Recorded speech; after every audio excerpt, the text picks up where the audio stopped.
Fala pessoal, tudo beleza? No vídeo de hoje eu vou estar resolvendo essa equação de segunda ordem, essa equação diferencial de segunda ordem, mas que pode ser reduzida para uma equação diferencial de primeira ordem, tá? Esse procedimento da gente reduzir a ordem de uma equação é chamado de redução de ordem, certo?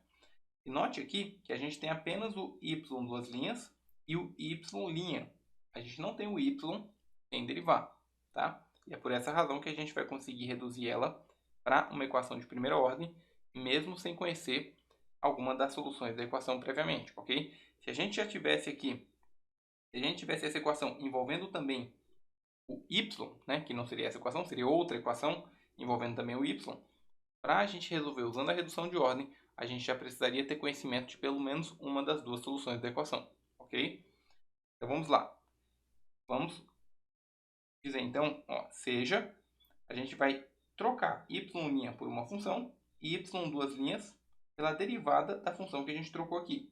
Então, ó, seja w de t igual a y' de t.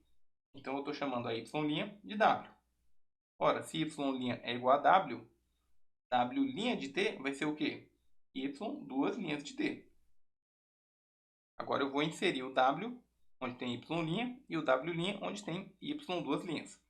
Então, t w' de t menos 3w de t é igual a t ao quadrado.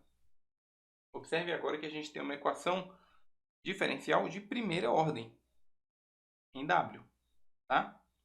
Tendo ela de primeira ordem, a gente tem aí várias possibilidades para resolver. A gente tem que ver qual é o tipo de equação que a gente tem para a gente ver o caminho que a gente vai seguir. Se a gente observar bem, essa é uma equação linear. Então, a gente pode usar o método do fator integrante, ok?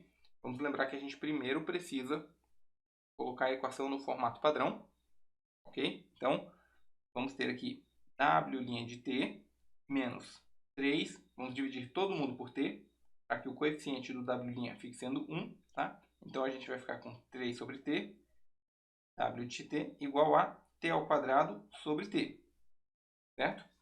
Com a equação neste formato aqui, né, vamos recapitular aqui. Quando a gente tem uma equação y' de t mais p de t, y de t igual a g de t, aqui no formato padrão das equações lineares de primeira ordem, a gente pode usar o fator integrante, mi de t igual a e elevado à integral de p de t, dt. Lembre-se que este fator integrante serve para a equação neste formato. Tá? Então, ele leva em consideração que a equação vai estar nesta forma padrão. Okay? Para que a gente tenha este p de t, e vai entrar aqui na integral do fator integrante. Se você tiver a equação num outro formato, aí você teria que ter um outro fator integrante adequado ao formato que você está olhando a equação. Tá? Por isso que é recomendável você sempre colocar a equação. Recomendável não. Se você vai usar este fator integrante aqui, você precisa ter ela neste formato específico, tá? Nesta forma padrão, para que você identifique corretamente aqui o p de t. Então, agora que nós temos ela aqui na forma padrão, com o w' com coeficiente 1, a gente consegue identificar que o p de t quem é o menos 3 sobre t.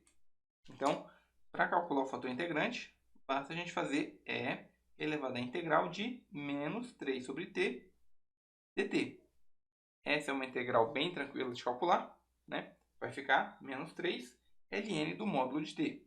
Então, a gente vai ter aqui e elevado a menos 3 ln do módulo de t, mais uma constante. Vamos lembrar que para calcular o fator integrante, a gente não precisa colocar aqui a constante. Ou melhor, a gente pode escolher ela sendo zero, ok? Além disso, vamos observar que o t é maior que zero. Se o t é maior que zero, eu posso retirar aqui o módulo, né? Porque o t já é positivo, então o módulo de t vai ser igual a t. Então, eu vou ter aqui e elevado a ln. Eu posso ainda usar a propriedade do ln de que esse menos 3 pode virar o expoente do t. Então, a gente vai ter aqui, ó, t elevado a menos 3.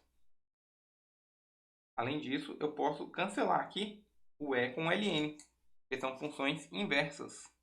Então, vai restar apenas aqui para a gente o t elevado a menos 3 que a gente ainda pode reescrever como 1 sobre t ao cubo. Ok? Então, este é o nosso fator integrante. O que a gente faz com ele? A gente vai multiplicar todos os termos da equação por 1 sobre t ao cubo. Então, vamos ter aqui 1 sobre t ao cubo vezes w' de t. Inclusive, ao longo da resolução, se você quiser, você pode deixar sem escrever aqui esse parênteses t. Né? A gente coloca no final, só para ficar mais enxuto aqui para ficar mais enxuta a expressão que a gente vai escrever. Então, 1 sobre t ao cubo w' menos 1 sobre t ao cubo vezes 3 sobre t w é igual a 1 sobre t ao cubo t ao quadrado sobre t. Multipliquei todos os termos pelo fator integrante 1 sobre t ao cubo. Ok? Aí, muito importante nessa parte. Quando a gente multiplica por esse fator integrante, automaticamente, este lado esquerdo ele vai se tornar a derivada do fator integrante vezes a função. Ok? Então, observe. Este lado esquerdo vai se tornar a derivada do fator integrante, que é 1 sobre t ao cubo, vezes a função, que no caso aqui é w. Ok? W de t. Vou colocar aqui dentro para ficar bem evidente. Tá? Você pode verificar. A gente poderia fazer aqui, ó, derivada da primeira. Ó, a gente tem a derivada de um produto. Derivada da primeira vezes a segunda, menos a primeira, que é w. Tá? Eu estou chamando aqui de primeira, mas aqui no caso ela é a segunda, aí não importa, né? Derivada da w vezes 1 sobre t ao cubo, menos w vezes a derivada da 1 sobre t ao cubo. Se você verificar, vai dar exatamente isso, né? Porque a derivada de t a menos 3 é menos 3t a menos 4. Se a gente fizer aqui essa conta, aqui a gente vai ter exatamente o menos 3 sobre t a quarta, né? Que é menos 3t a menos 4. Ok? Então, tá certinho. Este lado é igual à derivada deste produto. E aí, este lado aqui a gente pode simplesmente simplificar. Nós temos t ao quadrado dividido por t à quarta. Então, a gente vai ter 1 sobre t ao quadrado. Ok? Ora, se a derivada disto é igual a isto, se eu integrar os dois lados com relação a t, eu vou obter isso daqui. Ok? Então, 1 sobre t ao cubo vezes w de t vai ser igual a integral de 1 sobre t ao quadrado dt.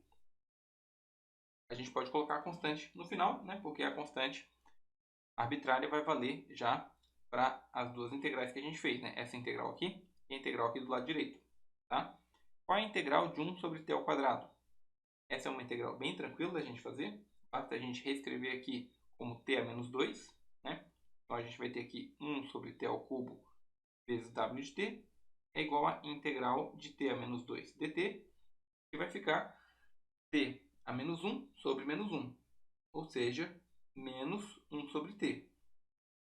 Então, vamos ter 1 sobre t ao cubo w de t é igual a menos 1 sobre t mais uma constante arbitrária. Tá? Vamos chamar ela aqui de C1.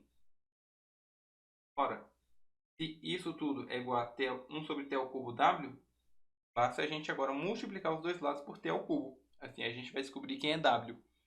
Então, w de t é igual a menos t ao cubo sobre t mais c1 t ao cubo. Então, a gente vai ter aqui w de t é igual a menos t ao quadrado mais c1 t ao cubo. Muito bem. Agora que nós encontramos o w, vamos lembrar que w quem é? É y'. Então, eu vou simplesmente trocar w de t por y' de t. Então, y' de t é igual a menos t ao quadrado mais c1 t ao cubo. Ora, se y' é igual a isto, para eu achar quem é y, basta eu integrar os dois lados com relação a t. Então, a integral de y' de t dt vai ficar igual a integral de menos t ao quadrado mais C1 t ao cubo dt. A integral de y de t dt vai ficar y de t. A integral de menos t quadrado vai ficar menos t ao cubo sobre 3. A integral de C1 t ao cubo vai ficar C1 t a quarta sobre 4. Mais ainda uma segunda constante arbitrária, ok? Que surge aqui da integral, tá? E nós integramos as duas ao mesmo tempo. Esse C2 já vale tanto para a integral desse lado quanto para a integral desse lado, ok? Então, esta é a solução da equação. Se você quiser simplificar ainda um pouquinho, observe que C1 sobre 4 também é constante, né? C1 é uma constante, C1 sobre 4 também é constante. Então, a gente poderia até reescrever aqui, considerando que o C1 vai absorver esse 4, tá?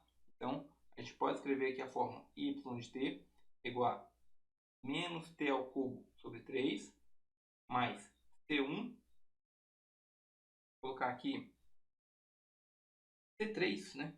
T a quarta, só para não confundir com esse daqui, mais C2, onde o nosso C3 aqui seria o C1 sobre 4.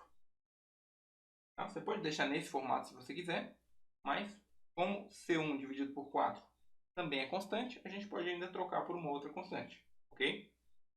Então, esta é a solução da equação diferencial, certo?